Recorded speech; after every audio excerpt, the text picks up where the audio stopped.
So Sanatana Dharma basic level course 101 offered by International Hindu University via virtual mode. And this class is split into 13 section or 13 modules. And each module will be covered in 2 classes, approximately in 2 hours time, split on 2 days in a week. So by the end of this course, this term, some basic understanding on Sanatana Dharma and the pramanas, the basic text or authoritative text, you will get some handle on it, and we will go through the journey together. So originally the word Sanatana Dharma has to be used, but for convenience and being prevalent, it's okay to use the word Hindu or Hindu text. And now in a way the spelling for Hindu is standardized. I'll give you some documentation on how this word Hindu originated. But now the word Hindu is universally spelt in the standardized form, Hindhu. So that's what we will see. So in strict sense it is Sanatana Dharma, but we can use the term Hindu for understanding and ease. Okay, so that is Sanatana Dharma.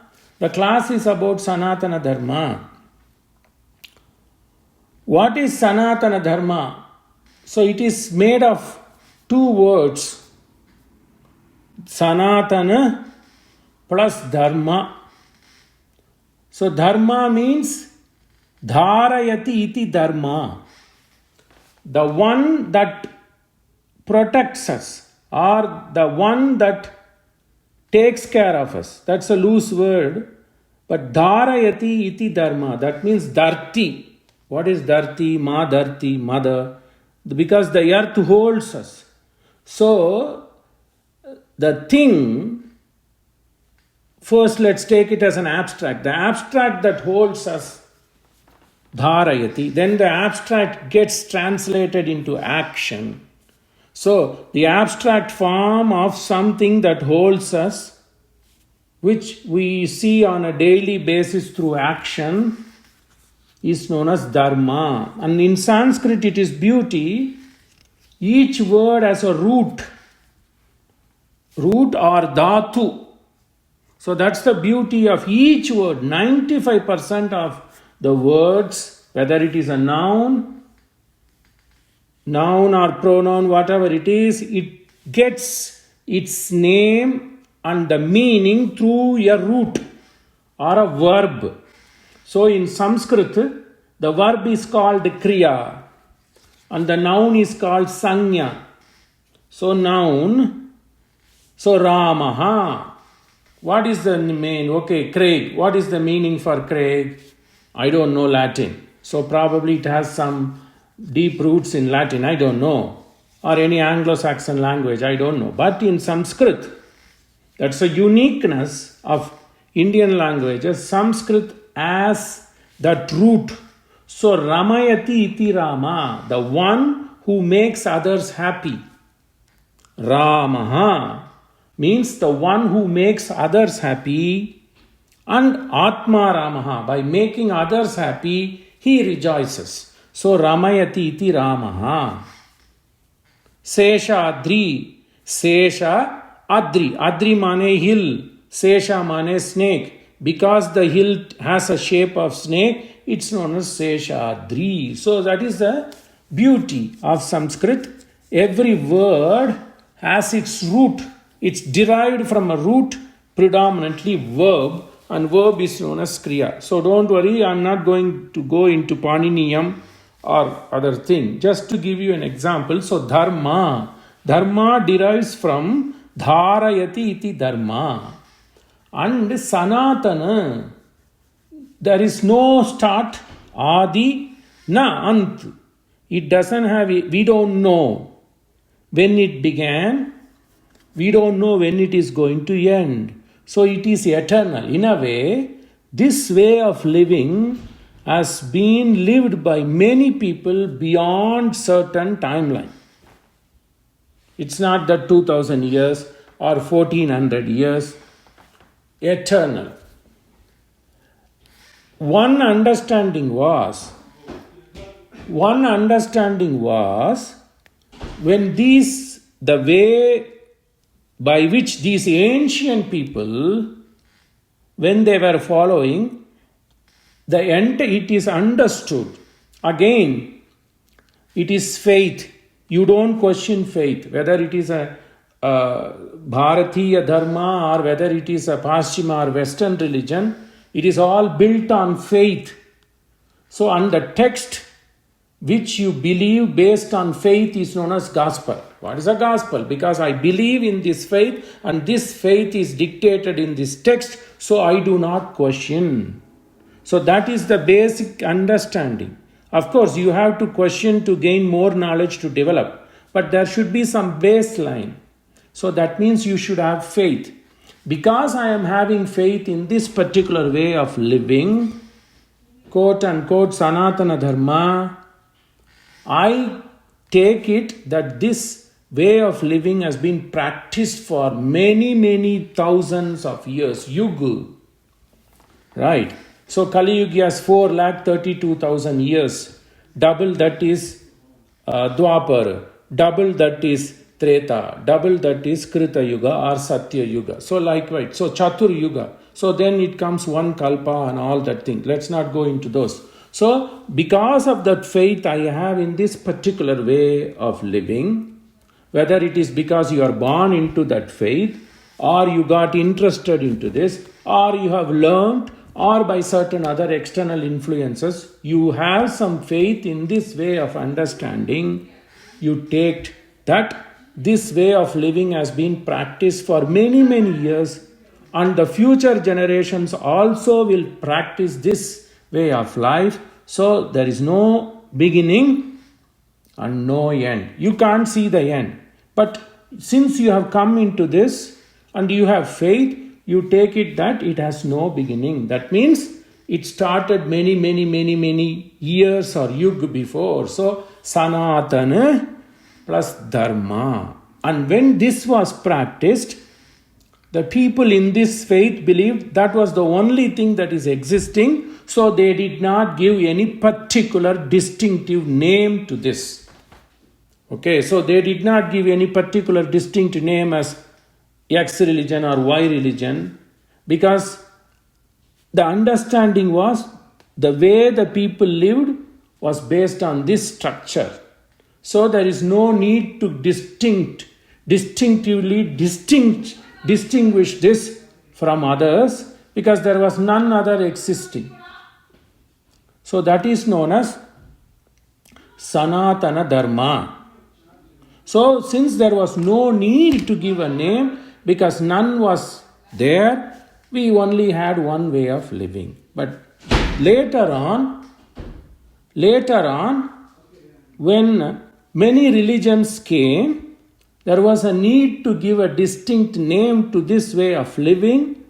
Hence, by some people or in some understanding, the word Hindu started getting prevalence. Hence, it became Hindu. Whereas the original form was Sanatana Dharma. So it was a way of living. Religion did not come there. So the way of living itself became a religion, and these people started using this as Hindu. Then if you look at open source or AI, so many things come. They say that the term Hindu or Hindu specifically came in the 4th or 5th century when Buddhist monks from China started writing their, whether it is an epigraphical text or any of their writings, the word Hindu started coming. And then Europeans started when Spanish writers started christening the term Hindu. But later on, the word Hindu became prevalent in the later part of 17th century or 18th century. This may be a new information. Only when I started making notes for this class 2 years back, I did some original research, and to my research, the word Hindu was first spelt as Hindoo, Hindu or Hindustan. And the first documented published book mentioning the term Hindus, Hindustani, all D-O-O, Hindoostani, way back in 1790, which was a dictionary of English to Persian and this Hindustani, 1790 by John Gilchrist. And later, the first book to tell about the religion of Hindus and the way how they lived was published somewhere around 1817 to 1822 by Reverend William Ward. Reverend William Ward, he was a missionary in Bengal. In those days, there was no East Bengal or West Bengal. It was unified Bengal, eastern province of India. He came as a missionary and he collectively put together a book that was published in England. It's about history, literature and religion of the Hindoos, Hindoos, somewhere in the years 1817 to 1822. That's when the terminology Hindus or Hindustan in English started getting prominence. So roughly around early part of 19th century. So 18th century onwards, the colonized British people started using the term Hindus. So that is what then the way of life or the method of prayers, what these natives of that Hindustan followed became Hindu religion. So that's first part. So where did this word Hindu come? And one understanding was they took the province east of river Sindhu.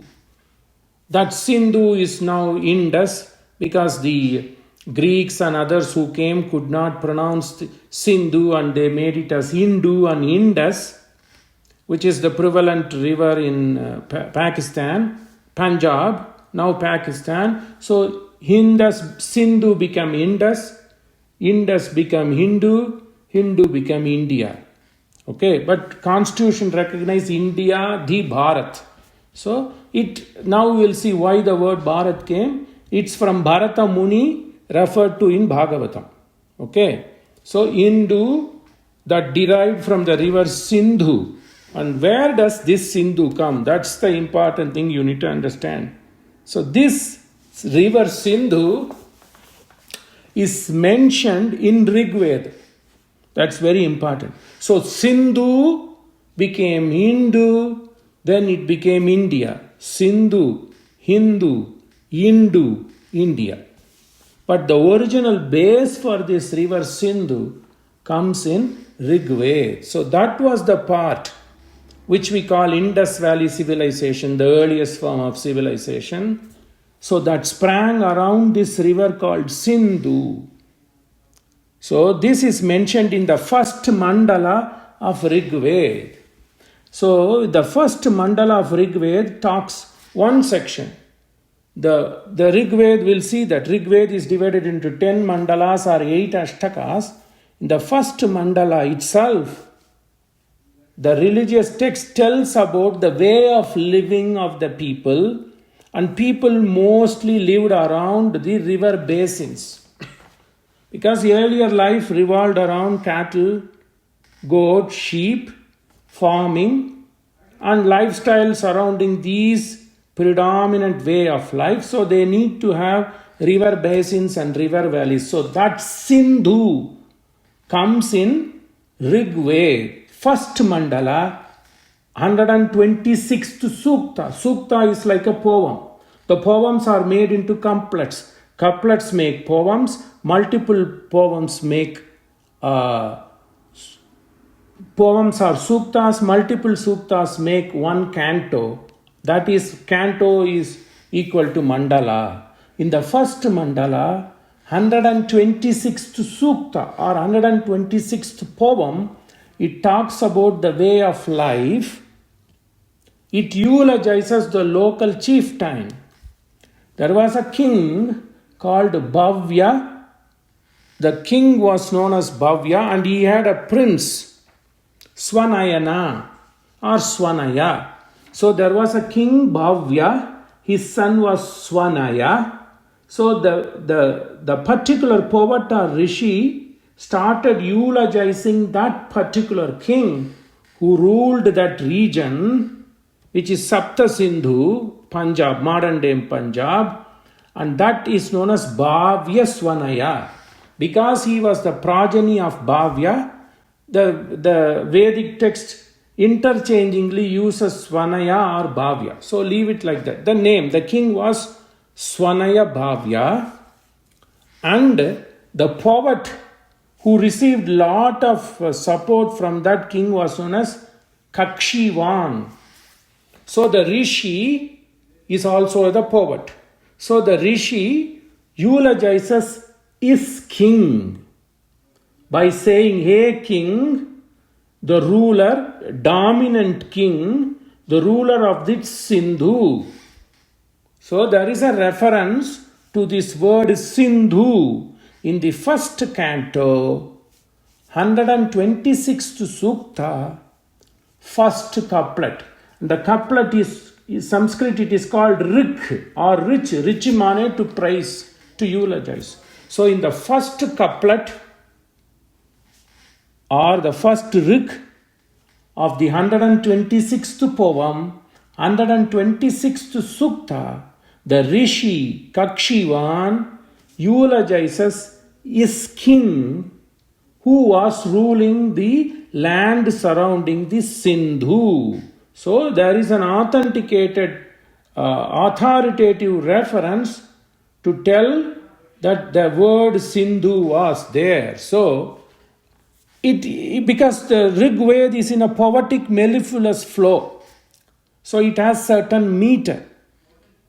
And that meter gives you the rhyme, and it also helps you to memorize. So if you have to memorize, there should be a flow of words in certain set meter. That is the distinct uniqueness of Veda is these are all poetic in nature, so it may be difficult to write. So the rishis or the poets of the ancient times made our life easy because they took the hard job of writing a poem in a structured meter. But when you get a poem, it is much more easier to memorize than a prose. So that is the beauty of Veda. So Rig Veda is easy to memorize, whereas you forget Yajurveda more because it's in the prose form. We'll see that later. So today's class we have to track the word Sanatana Dharma belonging to particular land which is part of the Sapta Sindhu region. So Sindhu. So Mandala 1, 126 Sukta, first couplet. Amandhan stoman prabhare manisha sindhavadi chiyate bhavyasya sindhavadi chiyate bhavyasya bhavyasya Sindhu. That is bhavyasya mane vibhakti. The portion belonging to Bhavya, the Raja, which is the bank of Sindhu river. Hey Raja, a mighty one, Amandan Stoman mane mighty. A Raja, a Bhavya Raja, you are strong man and you gifted me. What did you give me? Yo me sagasram amimita savanatur to Raja srava ichamana shatam ragyo nadhamanasya. You have given me 100, multiples of 100 of Nishkam. Nishkam mane coins, gold coins. Shatamaswan, you gave me 100 multiples of horses. You gave me so many things which I took immediately. So I didn't waste any time taking these stuff. This is what Veda is. Once you know the meaning, so it talks about the way of life. So there should be some protector and the people depend upon that protector to save them as well as to take care of their daily living. This is what it is. So this is how the way of living started around Sapta Sindhu. So Rig Veda refers to Sindhu river, Indus river. Then when you come to Yajurveda, you get to rivers like Yamuna and Ganga. Then later part of Yajurveda, you get to 10 rivers. Imam me Gange Yamune Sudutri Parushniya. Likewise, it gives 10 rivers. So the civilization started migrating from Sindhu towards Ganges and Yamuna belt and towards east. So all these are there, but earliest reference of the river is in the ancient form of Vedic text is Rig Veda. In first mandala itself, the civilization of Sindhu or Indus Valley civilization is mentioned. Hence the term Hindustan. Then original name is Bharat because there is a reference that this portion that is towards the east of Gandhara, towards the south of Himalayas, towards the north of the Sindhu, the river, the ocean, they call it as Bharat because it was ruled by Bharata. Then the people can take it is Bharata is the son of Shakuntala and all that. That's all later. So the original, how do you iterate this? The base is Rig Veda, the oldest of the text, that talks about the way of life on Indus belt. So how does this word Hindustan come? Hindustan takes its form, or Hindu takes its form predominantly from Indus or Sindhu, which is mentioned in Rig Veda, Prathama Mandala, Mandala 1, Sukta 126, first Ruk. So that's the premise of the start of Sanatana Dharma. See, then it talks about the way. How was the civilization? Somebody was a protector. They lived around river belts. The life revolved around horses. The life revolved around cultivation. The life revolved around elephants. So the life revolved around fauna and flora, which involved horses, which involved calves, go. So it says Satam Kakshivan. Kakshivan. The reference is the Kavi, the poet, the Rishi was Kakshivan. So the Kakshivan took what? Satam Kakshivan Asurasya Gona. Asura mane, it is not the demon here. Asura mane strong. So Kakshivan took multiples of strong cows. Shatam Kakshivan Asurasya Gona Dhivisravo Ajarama Tatan Aja. So he took goats, he took mighty cows, he took horses, then there were Vitta mane Pana, Vitta mane gold coins. So this is how people lived. So there was somebody who was bestowing knowledge.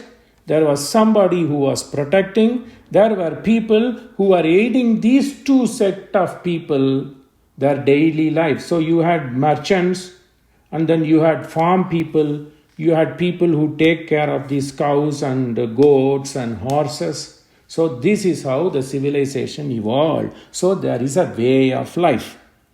So Veda not only praises deity, that you need to understand.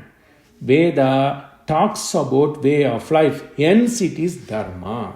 That is Sanatana Dharma. So the original primordial text for us is Veda. And among the different Vedas, the earliest one is Rig Veda, which talks about way of life starting from the Sindhu Delta. And then it moves slowly. So the Aranyaka Bhaga of Yajurveda talks about the life in Ganges and Yamuna basins. Then the Upanishad Bhaga of the Yajurveda talks about the life in 10 different river belts. Then the Bhakti text Bhagavat and Purana talks about rivers. Ramayana and Bhagavat talks about rivers in southern India, all the way to down south. So the civilization flourished on the river basins, and people had a structured way of religion, somebody taking care of the people, somebody trying to propagate knowledge, somebody did all the intermediary things, and there was a huge amount of people helping these people to do their job. So that's how the structure and civilization evolved, and people believed in truth. So Sanatana Dharma is based on truth. Satyam vada, dharmam chara. So what is dharma? Satyam vada, dharmam chara. So both are same. So you be true, then you follow truth. That is the way of life. So first portion, introduction was, what is Sanatana Dharma? How did the word Hindus come? To my research, there may be multiple. To me, 1790 was when a document was published which mentions the word Hindustan or Hindustani. Then 1812, this text is prominently used as a reference for the beginning of the word Hindu by Reverend William Ward. 1817 to 1822, somewhere around that time frame. And from then on, Hindu India became more prevalent. With that, we will conclude this first session, and then we will go on a high gear tomorrow. So the Pramanic text, people now say Bhagavad Gita, it's fine, but the original Pramanic text for Sanatana Dharma is Veda. What is Veda? That will be in the next lecture.